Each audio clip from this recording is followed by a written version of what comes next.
आपण बघत आहात आम्ही नेवास्कर न्यूज, नेवास्करांच्या हक्काचं व्यासपीठ। संत ज्ञानेश्वर मंदिर देवस्थान श्री क्षेत्र नेवासा येथे आयोजित करण्यात आलेल्या बाल संस्कार शिबिराला यंदा उत्स्फूर्त प्रतिसाद मिळाला आहे।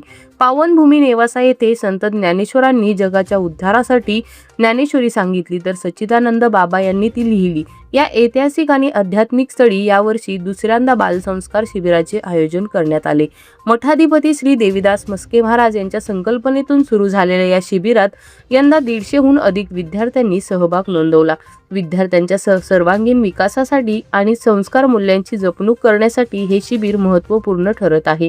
विशेष म्हणजे हे बाल संस्कार शिबिर पूर्णपणे निशुल्क आयोजित करण्यात आले आहे। मस्के महाराज यांच्या आव्हानाला प्रतिसाद देत अनेक दानशूर व्यक्तींनी उदारपणे देणगी देऊन या उपक्रमाला हातभार लावला। या उपक्रमातून नव्या पिढीमध्ये संस्कार, अध्यात्म आणि सामाजिक मूल्यांची बीजे रोवण्याचा प्रयत्न होत असल्याचे दिसून येत आहे। ओम शांतम सच्चिदानंद विग्रहम पूर्ण ब्रह्म परानंद मीशमालंबी वल्लभम।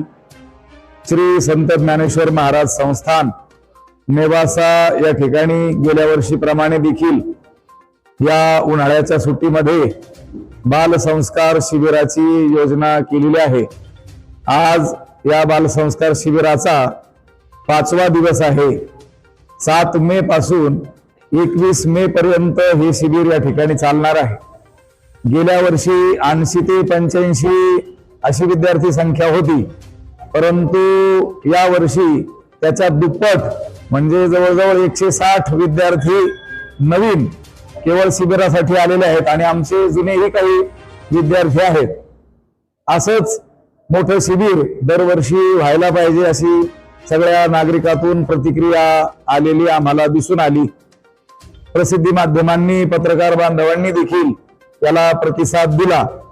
आम्हाला वाटलं होतं व्यवस्थेवरती ताण पडेल, परंतु समाजातील जे दानशूर लोक आहेत, अन्नदाते वगैरे लोक आहेत, त्यांनी हा काही संस्थानावरती भार पडू दिला नाही आणि नाश्ता असेल, दुपारचं आणि संध्याकाळचं जेवण असेल, या सगळ्या पंक्ती लोकांनी घेतल्या आणि आम्ही हे शिबिर या ठिकाणी निशुल्क ठेवलेलं आहे।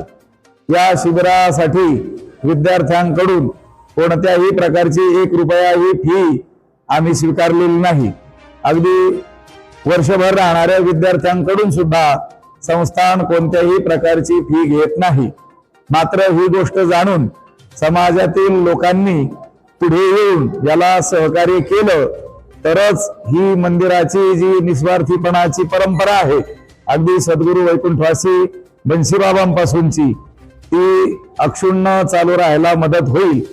लोकांनी कौतुक केलं, अन्नदाते पुढे आले, ही गोष्ट खरी आहे, पण यापेक्षाही मोठं शिबिर पुढच्या वर्षी आपण या ठिकाणी आयोजित करू। अनेक महाराज मंडळी देखील त्यांना येणाऱ्या कला कौशल्य या ठिकाणी शिकवण्याकरिता आपापला अमूल्य वेळ देतात। मीही या ठिकाणी पूर्ण वेळ थांबलेलो आहे। या काळामध्ये कोणत्याही प्रकारचे बाहेर कार्यक्रम घेतलेले नाहीत। आमचे माऊली आहेत, सर्व विश्वस्त मंडळ अध्यक्ष हे सर्व आमच्या पाठीशी या कामासाठी खंबीरपणे उभे राहतात आणि आम्हाला बळ देतात। म्हणून या निमित्तानं मी आपल्याला आवाहन करू इच्छितो की समाजामध्ये वारकरी संस्कार रुजवण्याकरिता आणि अगदी ते कौमार आचरित प्राज्ञ धर्मान भागवतान यह भक्त प्रल्हादानं म्हटल्याप्रमाणे या भागवत धर्माचं आचरण कुमार अवस्थेतच व्हायला पाहिजे।